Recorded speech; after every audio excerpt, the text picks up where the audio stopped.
नमस्कार गीता सोम किचन को आपण मानकु पुणी थरे स्वागत। आज आमे माने बनेइबा चिकन पकोड़ा। एट देखंतु मो 500 ग्राम चिकन को भल भाबरे धोई ताकू सफा कर नेछि। एबे आमे एथिरे आवश्यक अनुसार लूण पकेइ नेबा। ता सहित आ सब बेसिक मसला जेमति कि हळदी गुंड आउ लंका गुंड ता सहित आमे चिकन मसला दे देबा।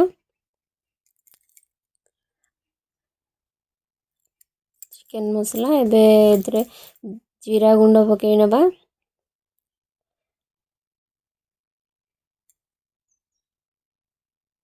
एटी देखंतु मु किछि गोटा जीरा मध्ये एथरे ऐड करूची।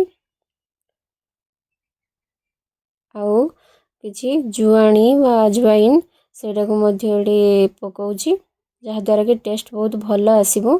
ता सहित आमे काटी के रखितबा प्याज को एडी ऐड करिवा।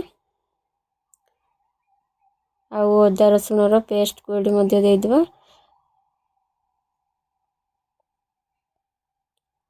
ए देखंतु मु ग्रीन चिली सॉस पके नेली। ता सहित आमे टमाटो केचप मध्ये टिके ऐड करनबा जहा द्वारा कि तार टेस्ट बहुत भलो आसीबो। ता सहित मु बे 1/4 टेबलस्पून येलो फूड कलर दे दउची जहा द्वारा कि तार कलर टा बहुत भलो देखा जिवो।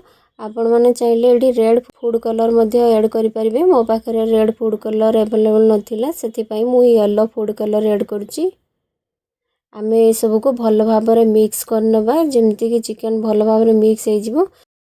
भलो भाबरे मिक्स हे गेला परे एबे आमे एथिरे दुईटा अंडा ऐड करिबा। अंडा दे सला परे ताकू आमे पुणी भलो भाबरे मिक्स करनबा। एटा देखंतु आमे अंडा दुईटा फटाई के एथरे ऐड कर देछि। एबे एटा को आमे भलो भाबरे मिक्स करनबा।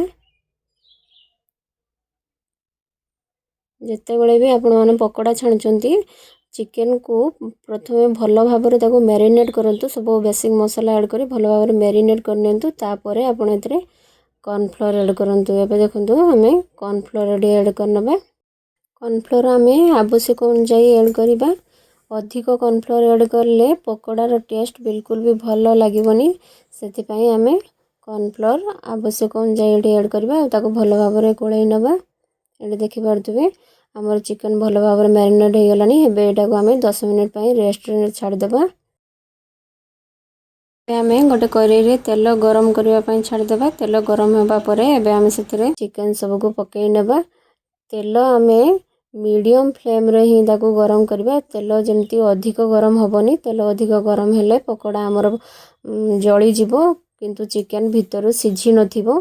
सेति पई आमे जेते बेले भी पकोड़ा छाणीबा आमे तेल को मीडियम फ्लेम रे ही गरम करबा। जेमति तेल मीडियम हीट हेतिबो अधिक गरम हेइ नथिबो।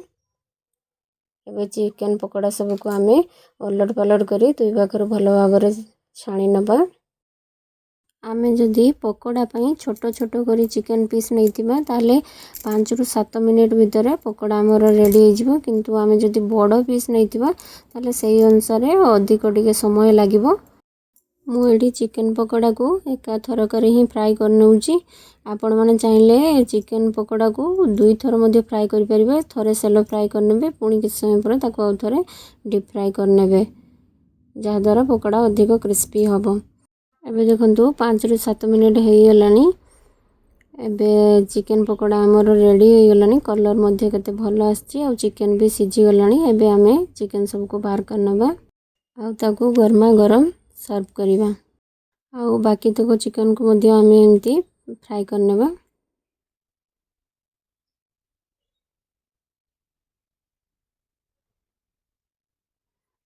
पकोड़ा सब को एडी देखंतु बाहर कर नेछि। एबे चलंतु पकोड़ा को टिके गार्निशिंग कर देबा। एडी देखंतु मु कटा प्याज को देछि। ता सहित टमाटो केचप आउ चिली सॉस देछि। आपण माने एडी चाहिले पुदीना रो चटनी किंबा राई सॉस मध्ये नै परिबे। एबे हमें पकोड़ार टेस्ट अधिक बढ़ाइबा पई सेथरे हमें धनिया पत्र कटा ता सहित ब्लैक सॉल्ट आउ जीरा गुंड पकेइ नेबा जहा द्वारा कि तार टेस्ट अधिक भलो आसीबो। एडी देखंतु गरमा गरम चिकन पकोड़ा हमर खाइबा पई एकदम रेडी। आजिर रेसिपीटी केमती लागिला कमेंट माध्यम रे निश्चय जणाइबे। आउ जदि वीडियोटी भलो लागि थाए तबे लाइक शेयर निश्चय करंतु आ चैनल को सब्सक्राइब करंतु।